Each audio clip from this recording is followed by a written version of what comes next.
Salut tout le monde, j'espère que vous allez bien. C'est votre Dr Sio qui est là pour vous parler de catch américain.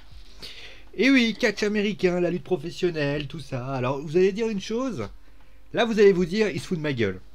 Je suis sûr que vous allez vous dire, il se fout de ma gueule. Parce que, en fait, là je suis face à un problème. Alors d'un côté, c'est bien qu'il y ait ce genre de problème.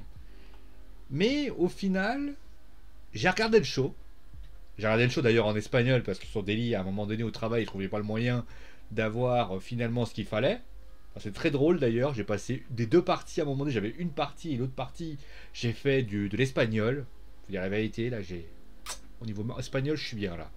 Mais j'ai un problème avec le show. Et le dire la vérité, le problème avec le show, c'est qu'en réalité, j'ai pas compris pourquoi il était là. Qu'est-ce qu'il nous a donné? Qu'est-ce qu'il nous a amené?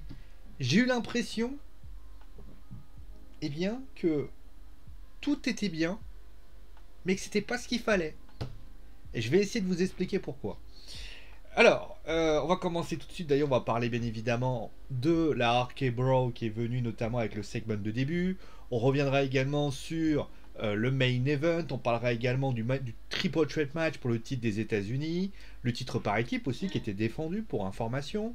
On reviendra également sur les différentes facéties qui a eu lieu également avec notamment Xavier Wood qui a affronté AJ. On reviendra aussi sur différentes choses qui sont passées durant l'émission.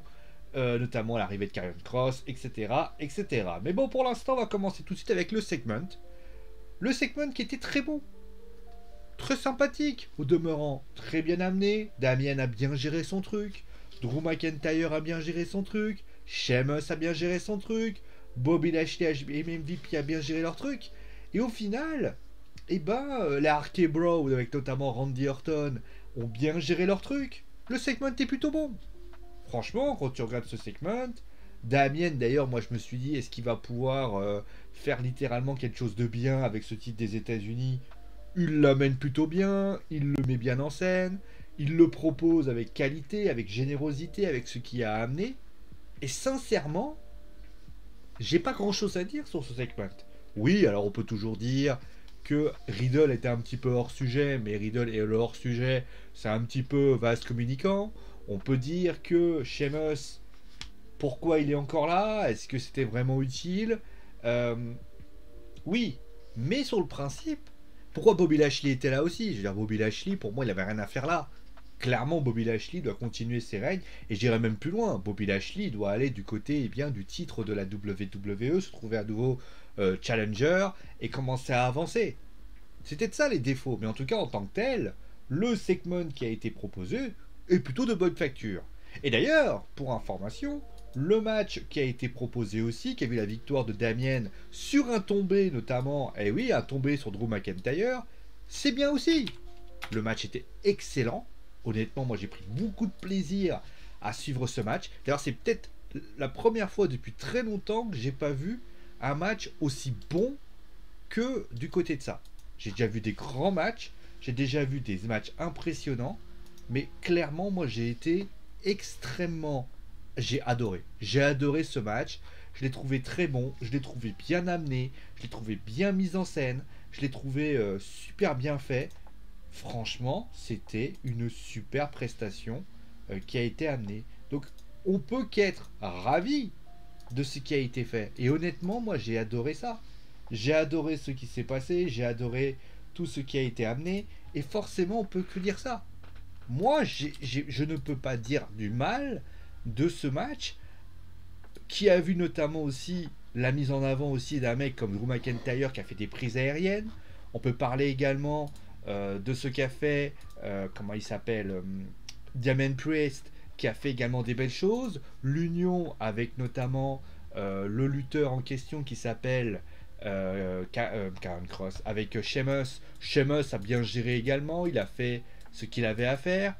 Franchement, moi j'ai adoré ce match. Et celui qui me dit que ce match était nul, bah moi j'ai envie de lui dire comment tu peux dire ça. Ce match était très bien, il y avait de la mise en scène, il y avait des belles choses. Le petit serrage de main à la fin, je pense qu'il était important pour essayer peut-être de ne pas imaginer peut-être une distension entre les deux parties, ce qui peut arriver peut-être dans les prochaines semaines. Franchement, moi j'ai adoré ça.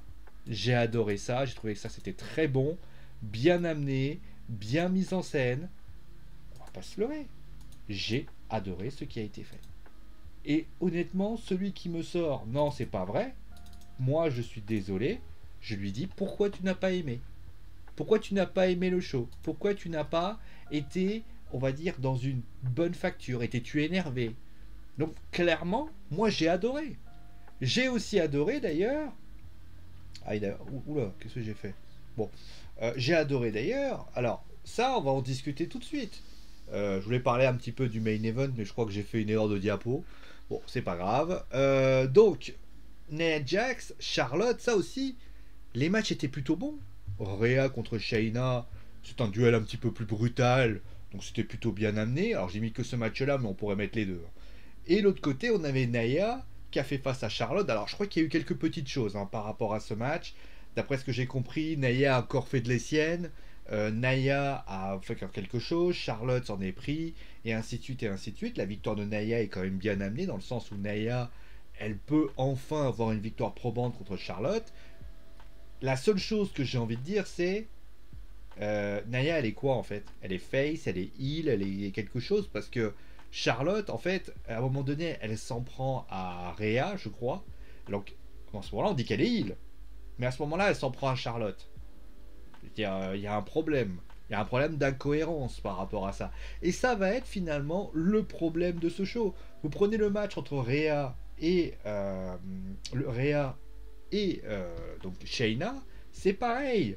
Tu as ce match-là où notamment tu as les deux lutteurs, tu as Nikki qui est là et tu as Rhea qui est là également, et Naya qui est là également, je veux dire. Donc là, tu te dis, association, c'est pas non plus désagréable. Je veux dire, tu peux la mettre en scène, cette association. Mais pourquoi Shayna, notamment, et Rhea ne sont pas là, alors qu'ils se sont fait attaquer là juste avant? Pourquoi? Pourquoi ça n'a pas été préparé? Qu'est-ce qui s'est passé? Vous voyez ce que je veux dire? Il y a un truc qui manque. Il y a un truc qui manque. Au demeurant, les matchs sont agréables à regarder, mais c'est pas suffisant. Vous voyez ce que je veux dire? C'est pas suffisant. Ça manque quelque chose. Pourquoi Rhea est pas là? Pourquoi Shayna ne sont pas là? Qu'est-ce qui s'est passé? Là, clairement, j'ai pas compris. Et puis, il y a eu... Ah bah tiens. Ah bah tiens, bah attendez, je vais faire un truc, parce que là, il y a un truc bizarre qui est en train de se passer. Pour des raisons que j'ignore, il manque la Bruno du main event. Bon bah écoutez, on va la faire tout de suite. Les aléas de la sous-direct, vous savez ce que c'est, voilà. Allez, c'est parti. Allez, c'est bon, c'est fait. Et donc, on va continuer tout de suite avec, pareil, l'Arke Bro qui fait donc face à Bobby Lashley, MVP. Le match en lui-même est pas mal. Un petit peu d'animation, pas mal de petites choses. Il y a une belle association notamment avec les deux équipes. C'est bien, c'est plutôt bien mis en scène. Il y a de la qualité sur le ring. Le RKO, j'aurais préféré que ce soit Riddle qui le fasse, mais bon, admettons, c'est Randy Orton qui le fait sur Bobby Lashley. Pourquoi pas? Après ça, il le fait directement dessus. Alors, le RKO, c'est pas comme ça. C'est vrai que Riddle avait gagné contre MVP, mais j'aurais préféré à la fin qu'il y ait quelque chose comme ça. Pas mal. Mais moi, le problème de ça, c'est que vient foutre Lashley dans cette histoire, sachant que Omos et AJ sont aux abords du ring et sont en train de semer les zizanies, et que concrètement, il se passe aussi que, eh bien, ils ont un match, justement, on va en parler de ce match, avec Xavier Wood et John Morrison notamment. D'ailleurs, John Morrison qui n'a pas affronté le Miz, il a essayé de justifier. Alors, je pense qu'il y a eu un problème avec le Miz, clairement. Mais concrètement, le match entre Xavier Wood et AJ Styles est plutôt bon, bien amené, bien mis en scène. Le storytelling du match est plutôt intéressant. Mais c'est qu'un match. Vous voyez ce que je veux dire? Vous voyez les deux matchs que je viens de vous proposer? Il y a matière à travailler. Honnêtement, c'est rare que la WWE ne nous ont pas offert un bon match, plusieurs bons matchs comme ça. À la limite, le titre des États-Unis, tu pouvais peut-être le justifier par rapport à ça, mais là, la vérité, c'est que là, tu as quand même des bonnes prestations, bien mises en scène, bien amenées. Honnêtement, moi, j'ai surkiffé. J'ai surkiffé ces matchs, et honnêtement, voilà. Après, bien évidemment, on pourra toujours discuter de Doudrop qui a fait. Mais après aussi, même ça, c'est rigolo, parce que ça te fait rigoler. Tu te dis dans ta tête, ça te fait marrer. Moi, je me marre en voyant ça. Pareil, quand tu vois Karrion Cross qui bat Humberto Carrillo, euh, même si ça n'a pas été facile, hein, bien sûr, mais aussi, il ne faut pas faire perdre également le spot. Enfin, tu me dirais, il a tout perdu son spot, Humberto Carrillo. Et finalement, eh bien, Carrion est là. On peut parler aussi, et à juste titre, de l'affrontement avec comment il s'appelle là, Jinder Mahal et son pote, avec notamment les Viking Riders. Aussi, c'était moins bon, bien sûr, mais il y avait quand même des belles choses. On a vu quand même une bonne prestation. C'était dynamique, c'était bien, honnêtement. Et ça, franchement, il n'y a rien à dire. Mais en fait, là, je vais tirer la conclusion tout de suite. Et vous vous rendez compte que ça fait 10 minutes 42 que je parle et que d'habitude, avec WWE Raw, j'en parle beaucoup plus. C'est que j'ai pas compris ce que c'est ce show, en fait. En fait, ce show, je suis désolé, ce que je vais dire va peut-être vous faire un haut de cœur. C'est pas un show, c'est un live event. Alors, c'est clair que certains vont me regarder et vont me dire et alors? Bien sûr. Le problème, c'est quoi? C'est que les shows hebdomadaires, ils ont but à quoi? Ils ont but à construire une storyline pour envoyer ce qui va se passer à Extreme Rules. Ça, vous l'avez compris.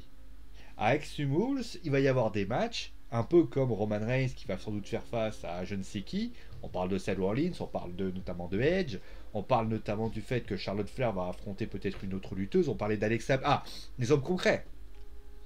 Alexa Bliss, la semaine dernière, va confronter Charlotte Flair. Cette semaine, elle va affronter Nia Jax. Pas d'intervention d'Alexa Bliss. Tu as la RK Bro qui récupère les ceintures face à Homos et AJ. Idée intéressante, ok, la semaine dernière, ça se fricote un peu, pourquoi pas, en plus le match du main event est plutôt bon. Là, tu les vois tourner autour et affronter Xavier Wood, et AJ qui affronte Xavier Wood et Homos qui affronte John Morrison. Tu as, par exemple, Drew McIntyre, Sheamus, encore là c'était parce qu'il y avait quelque chose derrière. Mais au final, tu te dis qu'il va y avoir un triple threat avec les trois avec Stumulls. Non, qu'est-ce que tu fais? Tu fais finalement ce match-là ici. Tu as par exemple, après je peux vous en citer des tonnes, des exemples comme ça. Tu as Rhea Ripley et Nikki ASH qui doivent affronter Shayna. D'un coup, tu mets Charlotte dans le lot. Pourquoi? T'arrives pas à le justifier. Enfin, tu le justifies, mais sans le justifier. Carrion, à la limite, c'est peut-être l'exception parce qu'on essaie de le monter, on essaie de le builder. Pourquoi pas? Maintenant, moi, le problème de ce show, et je le dis clairement, moi, le problème de ce show, il est clair, c'est que c'est pas un show qui va. C'est pas du. On va dire. Un show hebdomadaire, il a un but. C'est de faire construire une rivalité et créer une storyline capable de nous emmener à un pay-per-view. Tu peux faire ça dans un live event parce que le live event, tu vas le suivre, machin va affronter machin, bidule va affronter bidule, machin chouette va affronter machin chouette. Autrement dit, tu peux le justifier. Tu peux le justifier. Moi, à la limite, je peux le justifier. Parce que c'est du live event, parce que t'as un tel qui va affronter un tel, parce que t'as des lutteurs qui sont pas mis en avant dans un show hebdomadaire qui vont être mis en avant dans cette situation-là, parce qu'il y a ci, parce qu'il y a ça. Sauf que, et bien là je dis un sauf que le problème, c'est que quand vous êtes dans un show hebdomadaire, ce genre de choses, vous ne pouvez pas vous le permettre. Vous voyez ce que je veux dire?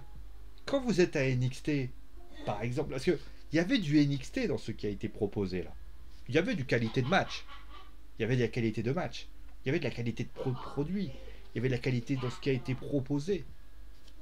Moi, j'ai adoré. Ce show, honnêtement, tu le regardes tel quel, t'oublies tout ce qui est l'aspect derrière et de tout ce qui s'est passé auparavant. Ce show, je vous le dis, regardez-le.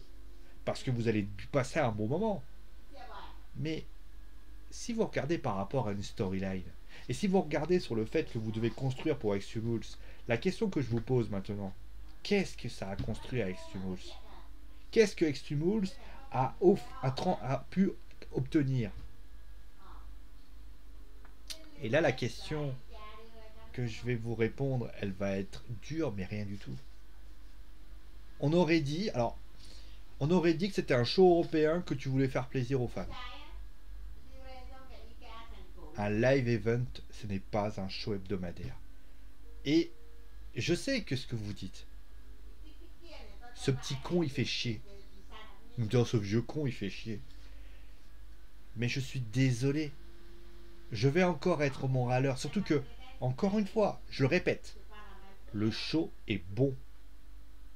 Il n'y a aucun problème là-dessus.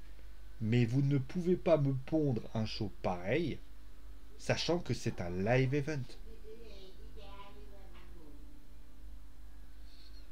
Je sais pas comment le faire dans ce sens-là. Alors je sais peut-être que vous allez me dire, ouais mais regarde, Sio, la semaine prochaine, il va y avoir un match. Imagine le show il est pourri, tu vas encore dire le show il est pourri, le show il est pourri. Je dis pas que le show est pourri. Je n'ai jamais dit que le show était pourri. Reprenez la vidéo, je suis pas en train de critiquer le show. Je suis en train de critiquer la raison de ce show. Et c'est même pas de la critique du style ah c'est pourri ça c'est nul, ça c'est nul, ça c'est nul. Non, non, non, non. Je suis en train de dire que ce qui a été proposé aujourd'hui, c'est hors sujet en fait. Il y a des belles choses. J'ai pris un super moment et honnêtement, je vais mettre une note. Je mettrai la note de 7,5 sur 10 parce que ce show en tant que tel est bon. Mais si vous me demandez, voilà, aujourd'hui, mets du storyline et tout, en mettant l'eau, je suis au regret de mettre tout simplement que la note descend de 6, d'un demi-point, d'1,5 point. Parce que le problème, c'est que dans ce qui a été passé, c'est que c'est pas suffisant. Et c'est dommage. Ils auraient rajouté quelques petits storytelling un peu partout, ça aurait été bon. Le show se regardait. Surtout que, moi qui suis râleur, j'ai pas vu les 3 heures passer. J'ai pas vu les 3 heures passer. C'est la première fois que je vois pas les 3 heures passer. Peut-être la semaine dernière, je les ai pas vus aussi, mais tu les sentais quand même. Là, tu les as pas vus passer les 3 heures. Mais, c'est dommage. T'as pas de construction de storyline et tu te prends un peu un live event dans la gueule. Je pense que c'est ça le problème de ce show. Alors, encore une fois, la WWE, j'ai juste envie de dire une chose à la WWE. Tout ce que je peux vous dire, messieurs de la WWE, messieurs officiels de la WWE, si j'ai un conseil à vous donner, vous êtes sur la bonne voie. Vous êtes vraiment sur la bonne voie. Ça fait déjà 2 semaines de suite que vous nous sortez un show convenable. La semaine dernière, c'était plutôt intéressant, c'était même plutôt bon. Cette semaine, vous nous avez offert une belle prestation. J'ai l'impression que les choses semblent aller mieux. Je dis pas que ça va mieux aller. Je dis que ça va mieux. Le show est plus agréable à regarder. Le show se regarde, même s'il a des défauts. Mais en tout cas, moi, franchement, j'ai pris du plaisir à suivre. Ce qui est dommage, c'est que vous ne mettez pas en avant les storytelling. C'est seul ça que je reproche. Mais la vérité, au vu de ce qu'on a eu il y a quelques mois, je vais pas faire ma fine bouche. Bien sûr que je vais vous dire, allez le regarder. Je crois qu'on est mardi d'ailleurs. Demain, allez regarder sur AB1 parce que vous allez franchement prendre du plaisir à suivre ce show. J'espère d'ailleurs qu'ils ne couperont pas les meilleurs moments. Mais de vous à moi, j'ai un goût d'inachevé. Mais il y a du progrès. Il y a vraiment du progrès du côté de Raw. Et honnêtement, au vu de ce qui a été proposé il y a quelques semaines, il y a vraiment c'est vraiment positif. Je ne dis pas que ça va être parfait. Encore une fois, moi je vais m'attendre encore un peu.